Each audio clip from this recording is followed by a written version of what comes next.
Guys, what's going on with you? I look tired. I'm sorry. I am sorry. I look tired, but guess what? We're going to get in here and I want to address something I thought was a great question that I got earlier today. And I'm about to pull it up. And let me see. The question I got a great question earlier today. Hey guys, thank you for joining. And it was about scheduling, and it was about what to do when you have a caregiver that calls out. And this is one of my mentees from, hey, how are you? This is one of my mentees from my home care startup boot camp. She sent me an email today and she asked me, I'm going to read the question. And so I said, well, she wanted my advice. And she said, so an employee could not show up for work for a shift due to a car emergency. They told me 3 hours before. I tried to check into my backup aides, and the one did not answer me in time of the shift. So I'm wondering what kind of protocols could I have in place to limit these issues when they arise? And I thought this was a great question. So I said, let me come on here looking tired. So sorry, guys. And answer this. But first, hey, everybody, my name is Sean, aka the Savvy Business Chick, making sure that you know your purpose and destiny in the marketplace. And as you know, our marketplace is all things home care, all things home health care. And my experience is that I started a successful home care agency, actually home healthcare agency, back in 2006. With the help of God and a mentor, I generated over 2.3 million in revenue in my first year and continued and never went backwards, never went to six figures after that, only continued to generate seven figures each and every year. I think before I exited the office, because it's a wonderful thing to stop working, having to go in the office. I think we had generated anywhere over 65 million in revenue. And so I am happy to come on here as your favorite home care business mentor to give you information about starting a home care business and growing a home care business and even scaling a home care business. Why? Because this is a very tight-lipped industry and people just don't tell you things. People don't tell you how to start. People don't tell you how to grow. And they definitely don't share topics like these. So when I got this question, I said, hey, and I won't say her name, but this is for you. And I responded to her via email, but I said, this was such a good topic. I wanted to bring this online and share with you guys, because you may not even be thinking about scheduling issues that you may have as a active home healthcare agency. So first, let me do a little survey. If you are an existing home care business owner, give me the number 1. And if you are a existing, meaning you're already licensed, give me the number 1. And if you are an emerging home care business owner, give me the number 2. Okay. Thank you so much for the hearts. So for those of you guys who have just joined, again, I'm going to read this one more time and then I'm going to give you my answer. Okay. So you are an emerging, meaning you're trying to get licensed, give me the number 2. So one of my mentees, she just completed the home care startup boot camp and already has some clients, and she's in the state of Ohio. We have people from different states, from Maryland, from Virginia, as far as Arizona. We had Kentucky, we had Indiana, Illinois in the house. We had and she was from Ohio. And so even though we covered 3 sessions of HR and what to do if you have a client complaint. We cover so many, like over 40 hours of topics. I'm now calling that part like your official home care agency manager or administrator certification program, because we really covered a lot. But how many of you guys know that it's so many things that can happen in home care that I can't cover them all unless you guys are talking to me? And here's what she said. So Sean, an employee couldn't show up for a shift due to a car emergency. Okay, so she had a car emergency to her caregiver, her aide. They told her 3 hours before. Now, do you guys think 3 hours is enough time? Do you guys think 3 hours is enough time for her caregiver to call out? Let me know. I want to do a poll. And then she said, I'm just wondering what kind of protocols are going to put in place. I'm going to talk to you guys about protocols to put in place to limit these kind of issues. Right now, she's also thinking about hiring a caregiver to help her with being a backup. And I thought that was a good idea too. So if you are an existing agency owner, remember you're giving me number one. If you are an emerging, you're an aspiring agency owner, you give me number two. What do you guys think that a 3 hour call out period is enough time? Yes or no? Do you think a 3 hour call out period is enough time? Thank you so much. And I'm going to address that. I have my whiteboard in the back. I know a lot of times you guys see that it is say this backwards, but just want to keep it up there for right now.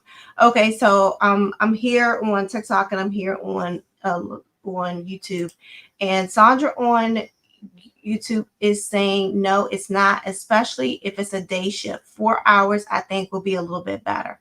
Okay, how about you guys? How about anybody on TikTok? Do you guys want to take a step at answering? Do you think that 3 hours is enough time for your caregiver, your nurse to call out? Okay, Nicole on TikTok is saying Savvy Business Chick, no, especially as a new owner, it's difficult to find a replacement and it's stressful. Absolutely. Okay, so Sandra said 4 hours.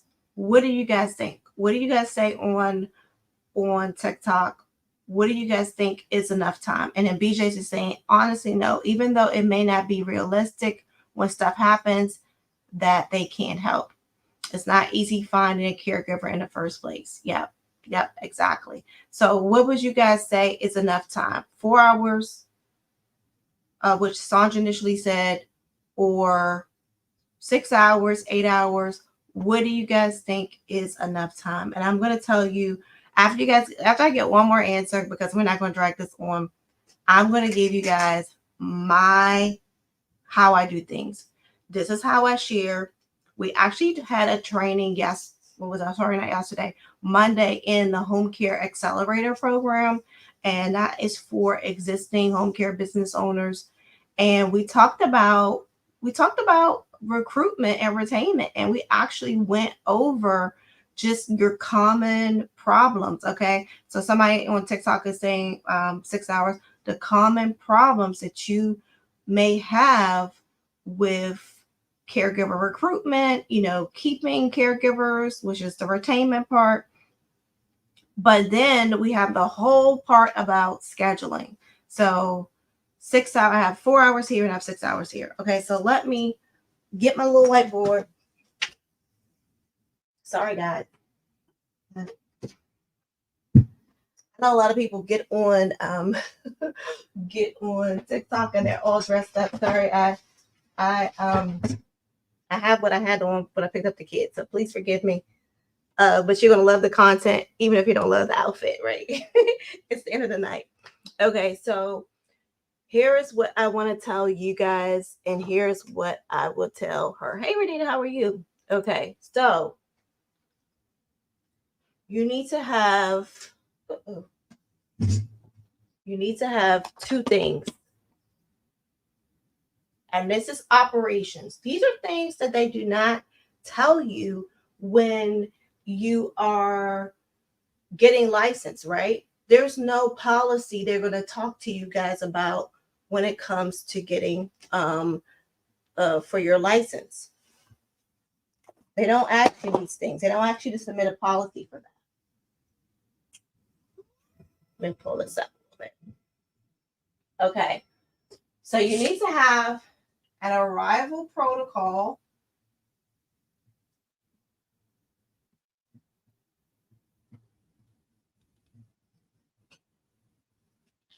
If you're taking notes, take your notes because this won't stay up. And then a call out policy. You need to have an arrival. Oh, thank you so much, beautiful. You need to have, thank you so much for being new. You need to have an arrival protocol and a call out policy.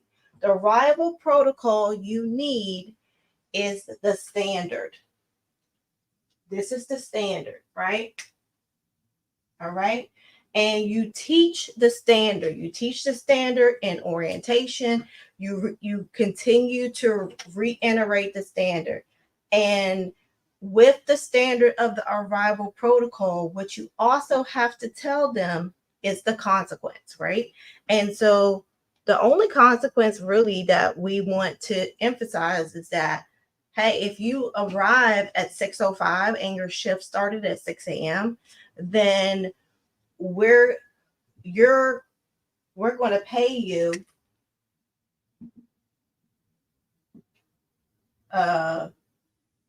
your shift was at 6 a.m.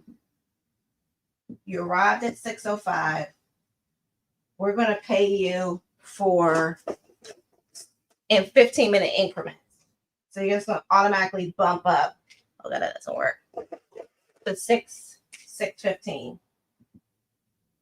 So you're going to lose not 5 minutes. You're going to lose 15 minutes.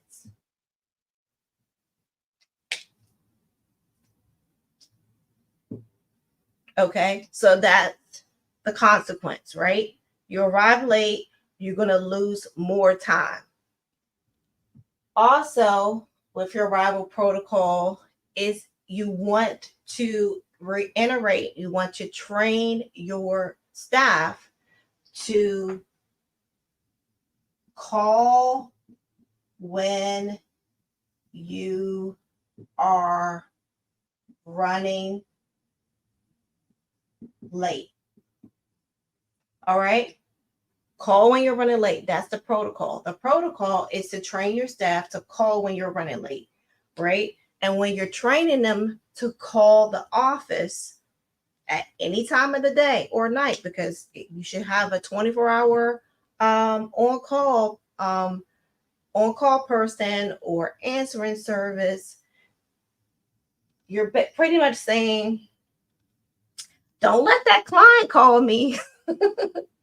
Don't make the client call me. I want to hear from you first, right? That's the protocol. So you should be iterating, hey, give us a call if you think you're running late, right? Let us navigate to the client, explain to the client that you will still be arriving, but you're just going to be late.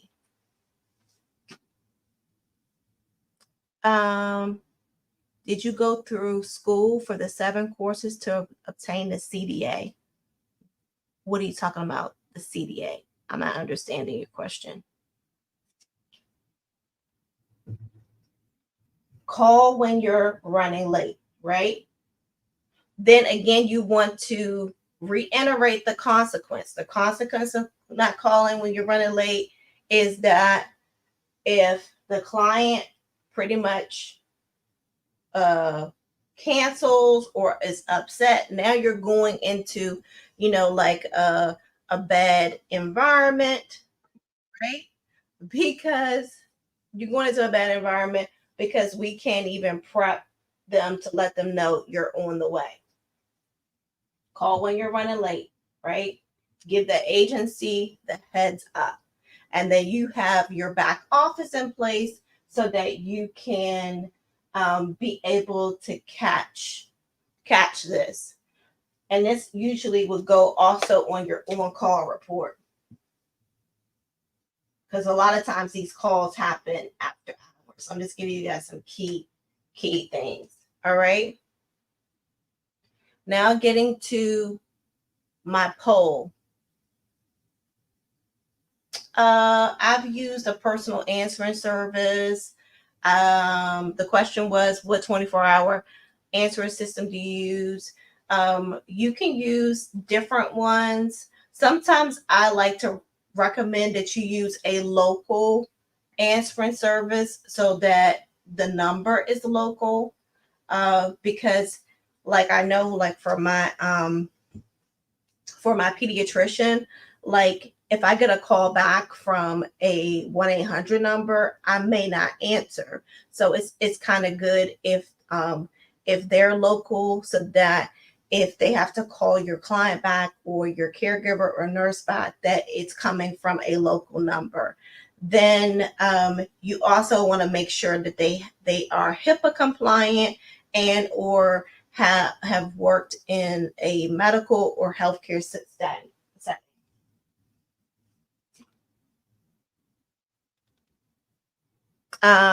These are great questions. Okay. Do you refund the client if the caregiver doesn't show up? No. Why would I be refunding the client? Nicole sells homes. I don't refund the client. We're going to either make up the hours or I'm not billing the hours. We're going to either make up the hours or I'm not billing the hours. You can, in our industry, it's not we can only bill for what is worked.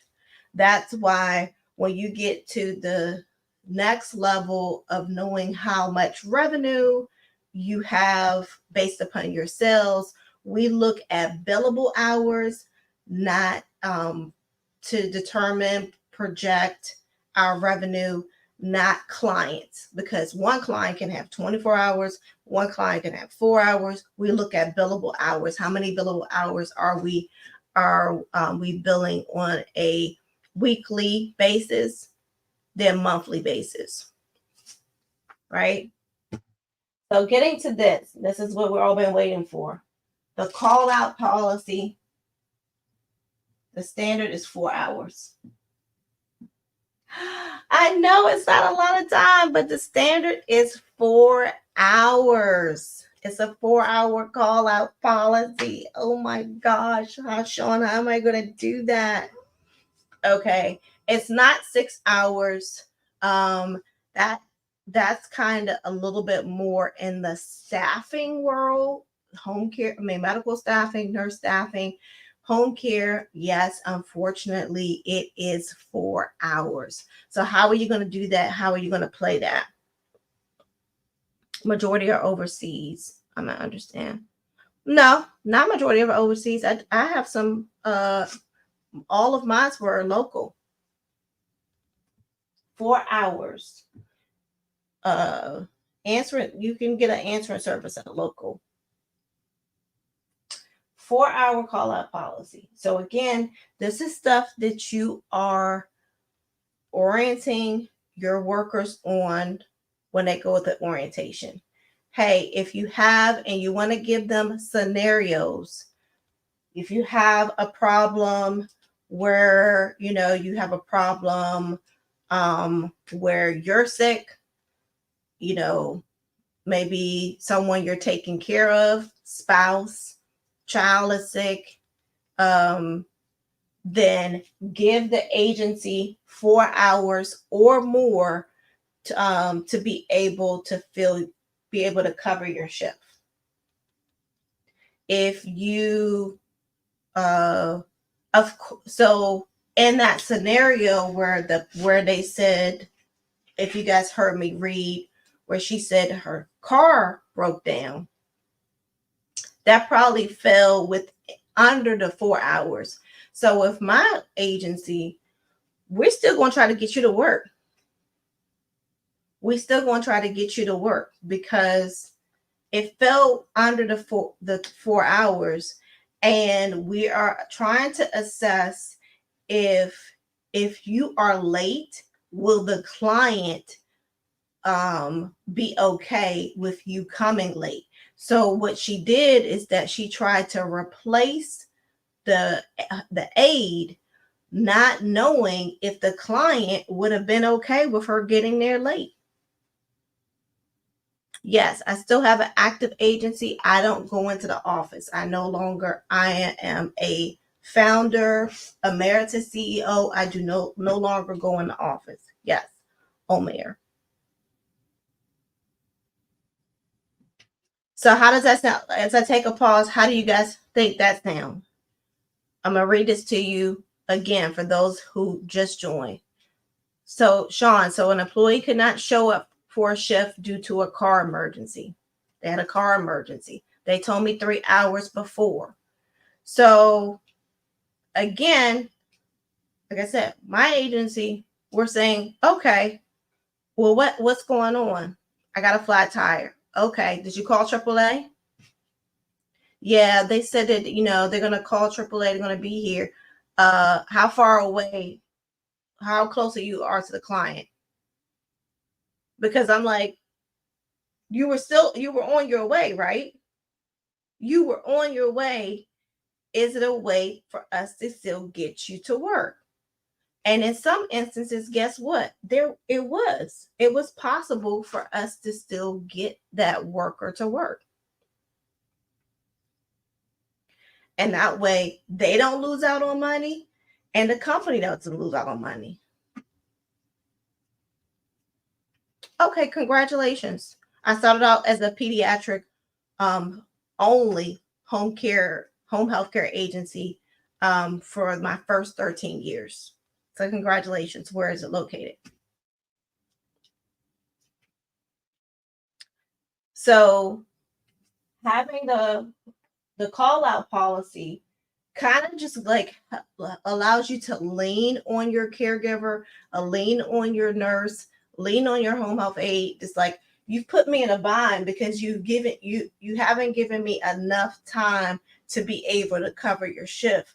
So you kind of have to like press them to try to get to work. And I know, oh, okay, great. Yeah, I'm in the DMV as well. Cool. So you try to have to get them to work. And because she's still relatively a new agency, she probably didn't think she could do that, right? You probably don't think you guys can do that, right? But that's why we have our rival protocol. The protocol is associated with the consequences. The consequences are, hey, you won't get paid for a full shift if you arrive late. We need regular updates. This is you have to teach and not like they're stupid. No, but you do have to teach your workers how to, how to communicate with you. If they call out for if it was Tuesday and they were calling out for their shift 24 hours in advance, guess what? All right, well, hope you feel better, right? But you're calling out same day, a little bit before the call out policy or within the call out policy, then we're gonna really try to see, okay, is there anything you can do? Is there anything we can do? Can can you help us fill the shift? You are allowed. Guess what? You are allowed to engage that worker in that manner, and a good scheduler would do that. That's why when we did our organizational chart and who are your key employees, especially in the office, I said scheduling is really, really important. Scheduling, marketing, they're on the same level. You definitely need a good scheduler. My agency being skilled, we have cases around the clock. We had 24-hour cases, 18-hour a day cases, 16-hour a day cases, and with those cases where one person had to take over a shift for somebody else, if they were running late, then you're messing up for that person being able to leave and go pick up their kids. So we kind of explain that to the worker. Hey, this is a good case. You can be on this case for a long time. You have to sell it, of course, right? And you can be on this case for a long time. But if you're running late, we understand things happen. So you need to be both empathetic and compassionate, but still say, this is our standard. We understand things can happen. You can run late. Give us the opportunity. Tell the agency first so that we can try to manage it with your client.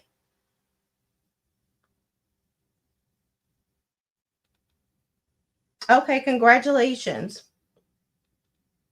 And then usually these things are happen when you have somebody running late or called out. That normally comes up on the on-call report. So again, the call out policy is the standard is 4 hours. If you can push 6 hours, that is great. If you can push 6 hours, that is so great.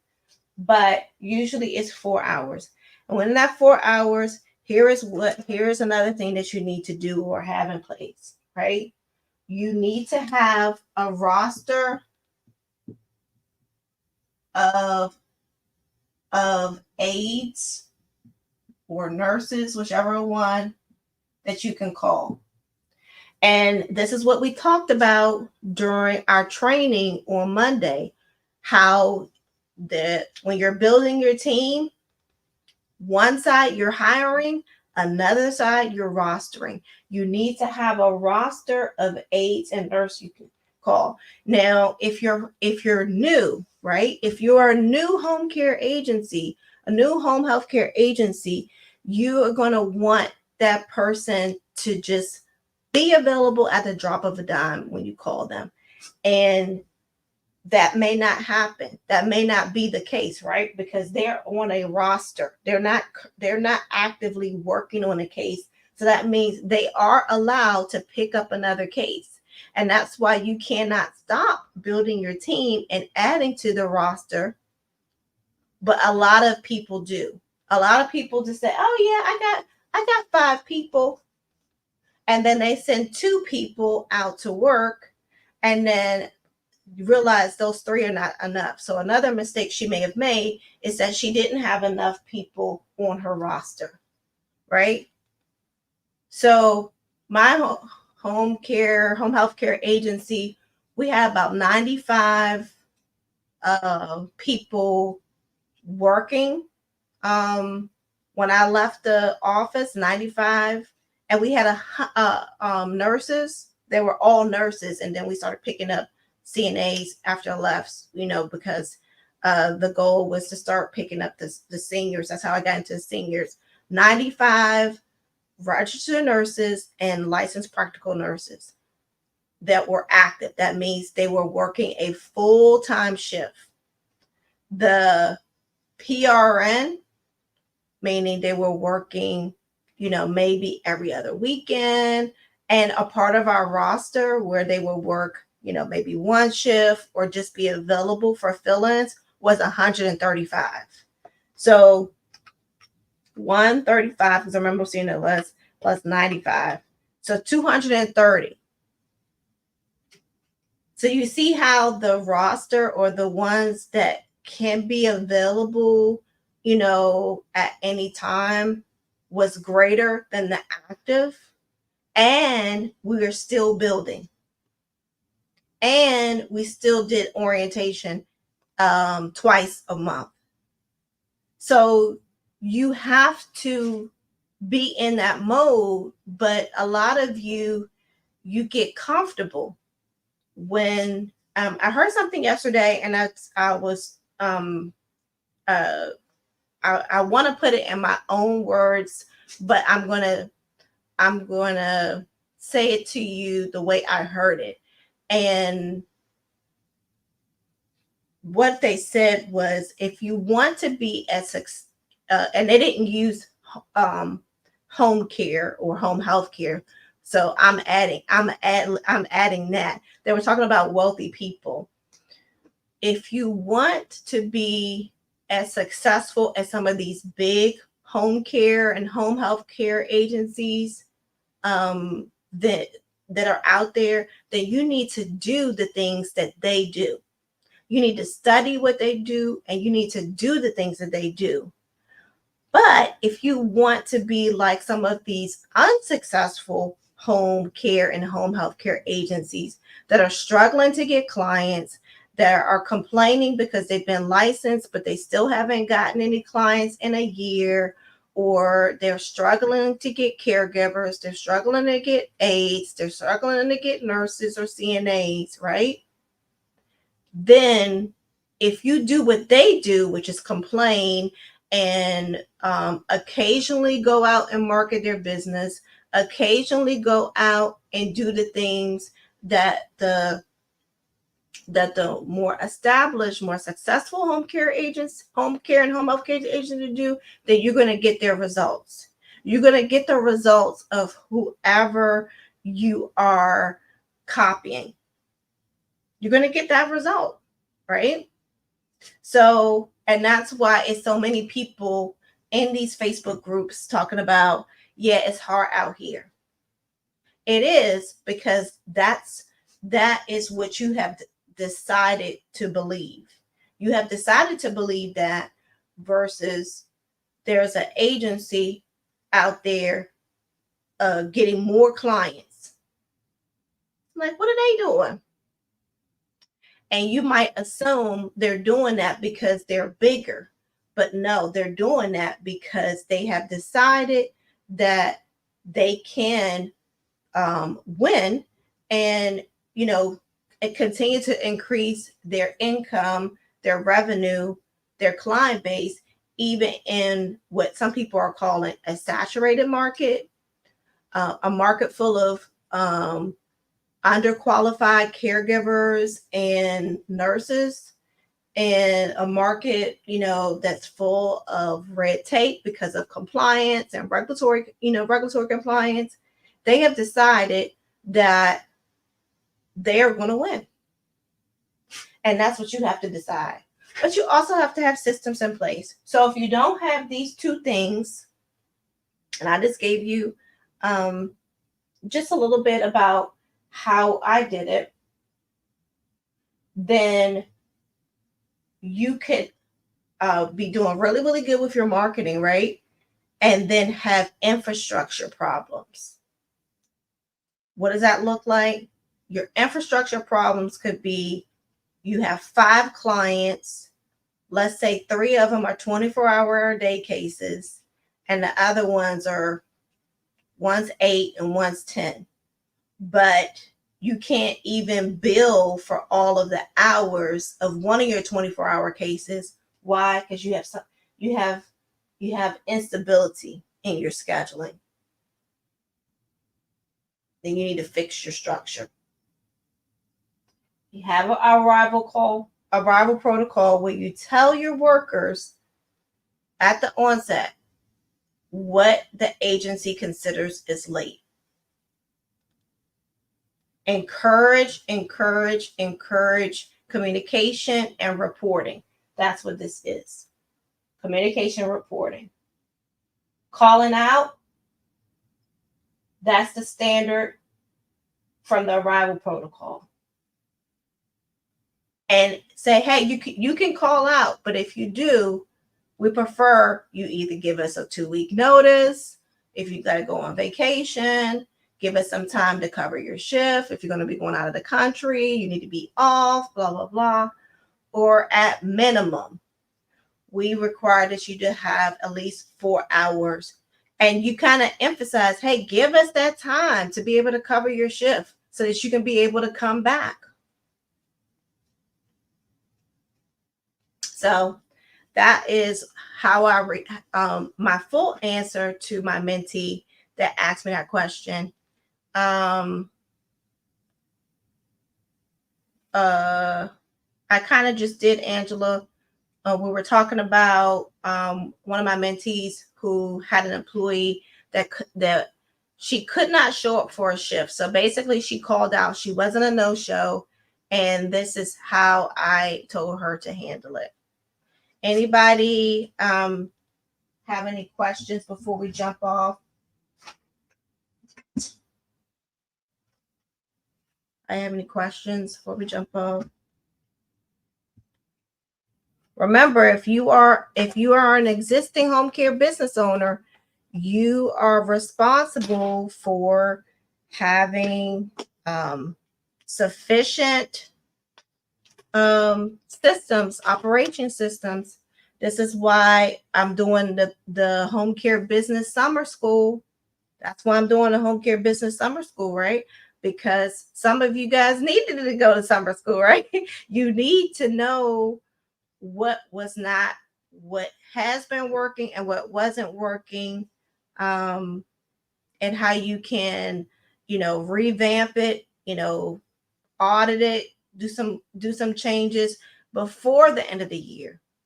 Don't wait till the end of the year. You still have time to make some adjustments and to be successful.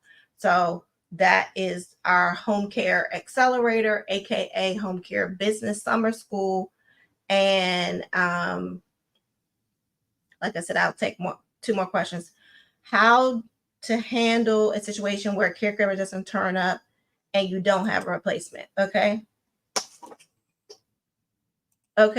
So I have a question on YouTube. So Renita's handling, how do you handle a situation where caregivers doesn't show up and you do not have a replacement? So that if that happens, then that's kind of complicated, because did you get a call out before? That's one question. Did they call out, or was it a no-show? Because if it was a no-show, then you have to have a hard conversation with your client to say, hey, I'm not sure what happened. Either you're calling or the client is calling saying so-and-so didn't show up for their shift. And if you call the worker and they're like, if you call the worker and they don't answer, or they answer and say I had an emergency, then you are contacting the client first, Renita, and you're saying, we're just finding out that your worker would not be able to be there. Can you give us some time to try to find a replacement? This is not within our normal call out period, so we would have to address that later. We just need to we're going to work to try to find you a replacement. So then we go into trying to find a replacement. We just have less time. And I'm telling you, I've done that. My first 4 years, I was one of the schedulers, to the point where I developed such that helped me to get a contract with one of the school systems here in Maryland, because of how well we did our scheduling. So the short answer is, you still try to pursue getting a replacement. If the caregiver or nurse doesn't show up, you are honest with your client. Communication is so important. And I take that from, how you guys have you ever been on an airplane and you're like, why are we still here? Why are we still sitting on this tarmac? Why are we still, the doors are closed. Why haven't we started moving yet? Why haven't we taken off yet? Right. And that silence is so disturbing. It's so annoying, until the pilot finally gets on and says something. And I took that and I said, we're going to communicate. We're going to communicate. And so just like I'm telling you to establish protocol at the beginning during your orientation with your worker, same thing. We establish protocol with our clients. Hey, I want to let you know We have a zero policy for, no show. You can throw that out there.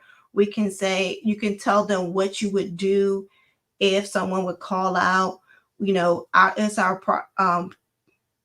our protocol to establish communication first, and then contact our list of backup nurses, backup caregivers, and try to get you a replacement. We will ask you if you want a replacement. We had to add that too, because sometimes some of our clients were like, no, that's okay. Um, you don't have to replace her. Or some people will be so mad. Oh my God, I need to sleep tonight. It would usually be at night, not during the day, right?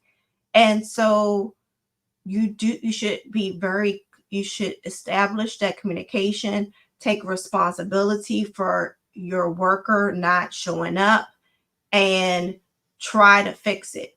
If you can't fix it, right? Because that was the second part of Renita's question. If you can't fix it, right, you're having another honest conversation.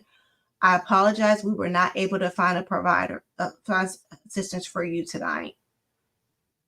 Now, and you, it kind of like, that's it. Like, that's it. So if a family member is there, which usually may be the case for a skilled case, they now have to take over as the caregiver, right? And so only thing you can do is to make sure that their next shift either shows up early or doesn't call out as well.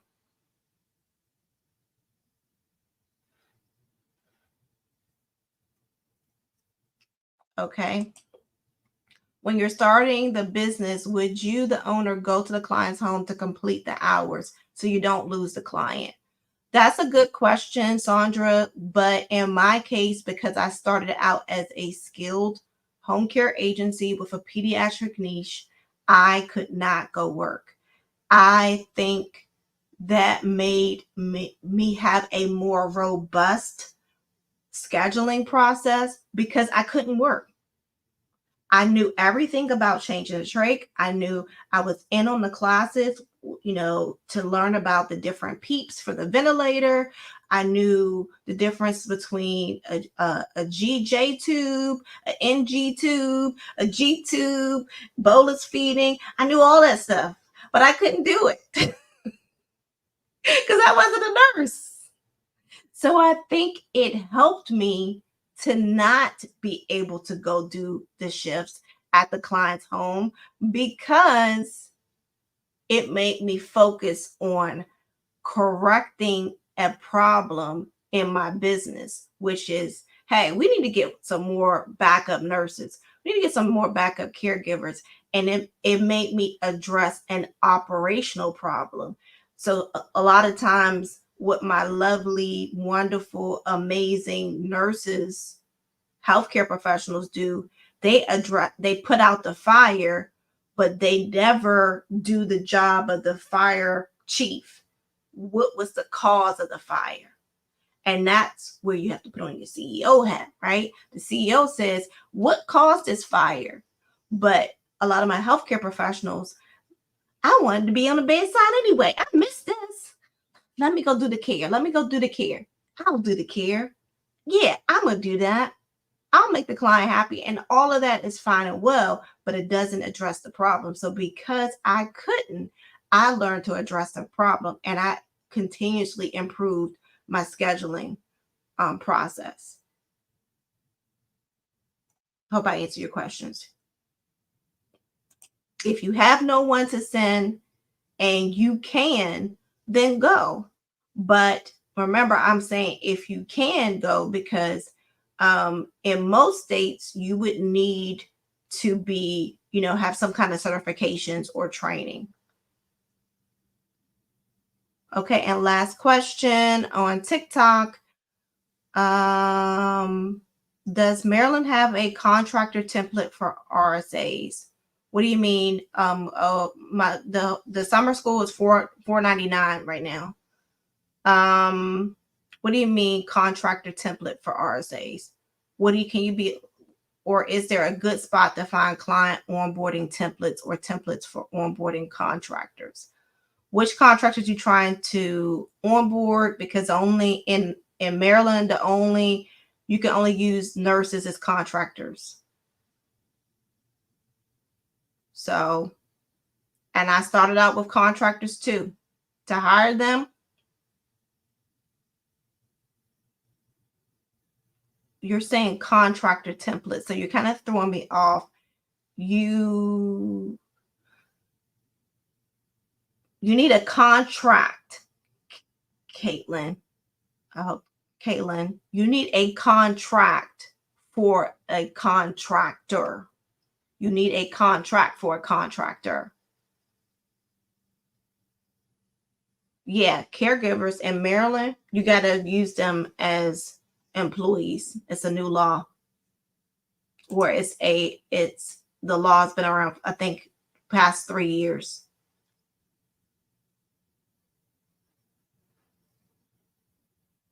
You got to have a contract developed. You got to have a contract developed. You got to have a contract developed that makes sure that they don't look like employees.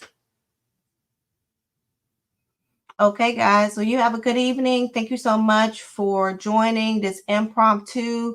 And just remember, scheduling is a really big component of your home care business. And you should think about what your arrival protocol will be and go over that during orientation, and what your call out policy should be. Other homework will be looking into finding a local answering service that can cover your after hour calls, weekend calls, holiday calls, and just making sure that you build your team in a way to be able to have caregivers to contact should you get a call out. And this is Sean, aka the Savvy Business Chick, making sure you know your purpose and destiny in the marketplace. We do have a home care business summer school, or aka home care business accelerator going on. It is for existing home care business owners.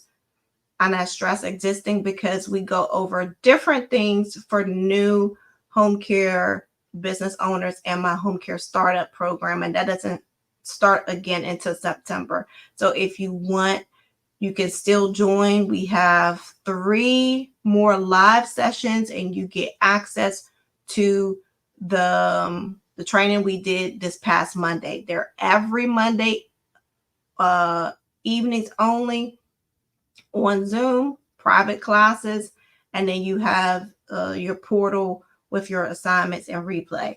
It is Business Summer School to get you ready for the most wonderful marketing time of the year, which is the fall and holiday marketing season for home care business owners. So if you want to join that, again, click the link in my bio, and love you much. Peace.